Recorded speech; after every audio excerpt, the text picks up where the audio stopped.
भानुराज, आपका राज्य। जहाँ पे शिक्षा की बात आती है, जहाँ पे विकास की बात आती है, वहाँ सबसे बड़ी बात होती है उच्च शिक्षा। और अगर हम उच्च शिक्षा की बात करें तो एलन का नाम आज कहीं अपवाद नहीं है।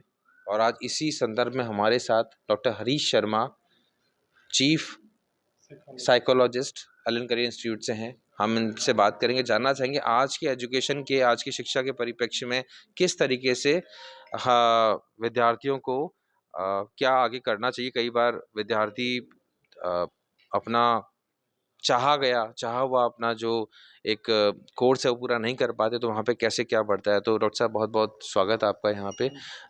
ज़रा थोड़ा सा हमारे विद्यार्थियों को इस बारे में आप गाइड करें कि किस तरीके से, अगर कभी कभी ये होता है कि आप हायर एजुकेशन पे वो अपना फोकस नहीं कर पाते या फोकस करके भी अपना गोल अचीव नहीं कर पाते हैं, तो उन्हें क्या करना चाहिए। देखिए, जो बच्चे होते हैं वो पहले सब्जेक्ट की स्टडी करते हैं, स्ट्रीम लेते हैं 10th के बाद। किसी को कॉमर्स स्ट्रीम में आगे जाना है, कोई साइंस में जाएगा, कोई आर्ट्स में भी जाएगा। सारी स्ट्रीम अपने आप में बहुत अच्छी होती है, बस बच्चे का इंटरेस्ट कहाँ है। अब जिस स्ट्रीम के बेस पर वो आगे जाएगा, तो ज़रूरी नहीं है कि वो जो करियर चाहता था 10th में वो करियर बना ही ले। जैसे बहुत सारे बच्चे नीट को क्रैक करना चाहते हैं, आईआईटी में जाना चाहते हैं, बहुत सारे बच्चे आईएएस बनना चाहते हैं। अगर आप आईआईटी की बात करेंगे तो 18-19 लाख स्टूडेंट्स बैठते हैं एग्ज़ाम में। उसमें से फिर पहले 2.5 लाख का सिलेक्शन होता है, फिर 16-17 हज़ार का होता है, तो ये घटता चला जाता है।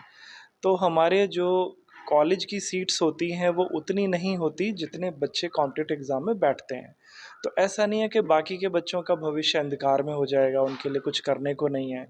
हमारे देश में भी बहुत सारे बहुत अच्छे कॉलेजेस हैं, यूनिवर्सिटीज़ हैं, पर फिर भी कुछ बच्चों का मन होता है अब्रॉड जाके पढ़ना, विदेश में पढ़ाई करना।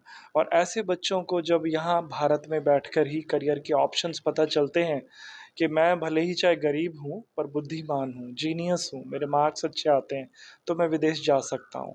तो ये अब उन सालों की तरह असंभव सा सपना नहीं है जो बहुत पहले हुआ करता था कि किसी का बच्चा विदेश में है तो ऐसा मानते थे कि बड़ा इम्पॉसिबल टारगेट हिट किया है। आज कोई भी जा सकता है, प्रोवाइडेड उसको सही जानकारी मिले, कहाँ यूनिवर्सिटी है, किस देश में है। और भारत का तो नाम आजकल पूरे संसार में इतने अच्छे से इस्टेब्लिश्ड है कि हर कंट्री भारतीय बच्चों का वेलकम करता है। तो डॉक्टर साहब, ये बात तो सही है कि हर कंट्री आजकल बच्चों को वेलकम करता है, पुराने समय वाली बात नहीं रही है। लेकिन उसके अंदर एक बड़ी बड़ी समस्या होती है कई बार कि कौन से देश में जाया जाए, कहाँ पे हमें, क्योंकि आप 2 3 4 साल जहाँ लगा देते हैं उसके बाद में आपके लिए बड़ी मुश्किल होता है दोबारा से लौट के आना। तो ज़रा इस बारे में कुछ बताएं। एक कहावत है कि अगर मेरे दांत में दर्द है तो मैं कहाँ जाऊँ, कारपेंटर के पास या डेंटिस्ट के पास। Of course I will go to the dentist, क्योंकि एक्सपर्ट चाहिए। तो माता पिता को ये सलाह दी जाती है बच्चों को भी कि करियर की जब बातें करें तो वो एक्सपर्ट एडवाइस लें, उन विशेषज्ञों से बात करें जो उस फील्ड में हैं।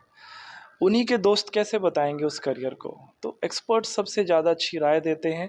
तो ये ढूंढने का काम तो बच्चों को इतना करना पड़ेगा। जब किसी देश की यूनिवर्सिटी के बारे में देखें तो उसके बारे में बैकग्राउंड देखें, हिस्ट्री देखें, और फिर अपना विषय लें। माता पिता से भी बात करें, पर बगैर एक्सपर्ट के कोई कदम ना उठाएं। तो डॉक्टर साहब, आपने बिल्कुल बात सही कही कि अगर एक्सपर्ट से बातचीत रहेगी तो ठीक रहेगा।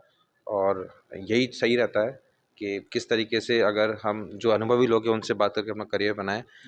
तो ये थे हमारे साथ डॉक्टर शर्मा साहब, एलन करियर इंस्टीट्यूट से। बहुत बहुत धन्यवाद आपका आने के लिए। अनुराज विशेष सहयोगी राहुल जी भोजक के साथ।